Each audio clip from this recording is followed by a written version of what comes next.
मागील 24 तासामध्ये खड्ड्यांमुळे 2 जणांचा दुर्दैवी मृत्यू झालेला आहे आणि याच मुद्द्याला पकडून मनसेने आंदोलन छेडलेलं आहे। आपण पाहतो या ठिकाणी खड्ड्याजवळ बसून मनसे आंदोलन करताय। खरं तर ठाणे जिल्ह्यामध्ये मोठमोठे खड्डे जे आहेत ते रस्त्याला पडलेत आणि यामुळे वाहन चालकांना जीव मुठीत घेऊन प्रवास करावा लागतोय। आपल्या सोबत ठाणे शहर अध्यक्ष रवींद्रजी मोरे आहेत। सर, खरं तर 24 तासात 2 जणांचा बळी गेलेला आहे, तिसरा बळी जाता जाता वाचलेला आहे आणि त्यामुळे तुम्ही सांगणार होतो की 2 नाही, तिसरा मुलगा आता जस्ट वाचला। तो त्या मागच्या खड्ड्यामध्ये त्याची स्कूटी होती, त्या स्कूटीतून जो उडाला तो डायरेक्ट त्या साईडला पडला। तो कधी चुकून या साईडला पडतो तर तुम्ही त्या गाड्या बघता किती स्पीड मध्ये आहे। तिसरा बळी ठाण्यात गेला असता।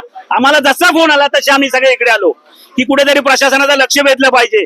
तुम्ही आणखीन कित्येक लोकांचे बळी घेणार, किती लोक मरायची वाट बघणार, हे कुठेतरी थांबलं पाहिजे, म्हणून आता आम्ही इथे आलोय। सर, एकीकडे जिल्हा नियोजन समितीच्या बैठका होतात, आमदार खासदारांसमवेत बैठका होतात, अधिकाऱ्यांसमवेत बैठका होतात। खड्ड्यांवरती पावसाळ्याआधी तोडगा निघाला पाहिजे, मात्र तो अद्याप झालेला नाहीये। 2 जणांचा बळी गेलाय, किती जणांचे बळी गेल्यावर प्रशासनाला जाग येणार आहे? पालकमंत्र्यांनी आदेश दिलेत, महापौरांनी आदेश दिलेत, मग घोडं आणलं कुठे? मग प्रॉब्लेम काय? मग अधिकारी त्यांचं पण ऐकत नाहीत। अशा अधिकारी काय करायचे? अशा अधिकाऱ्यांना ह्याच्यात गड्ड्यात बुजवलं पाहिजे किंवा त्यांना सांगितलं पाहिजे प्रवास 2 टायर वरून करा, म्हणजे याच्यातून करा, बाईक वरून करा, तुम्हाला कळेल। अरे ह्याच्यातून छोटी गाडी पण आरवी होऊ शकते। किती लोकांचे तुम्ही बळी घेणार?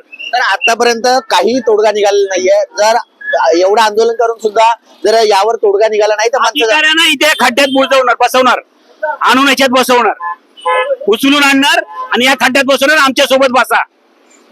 नक्कीच एकंदरीत पाहायचं झालं तर आक्रमक भूमिका जी आहे ते मनसेने मांडलेली आहे।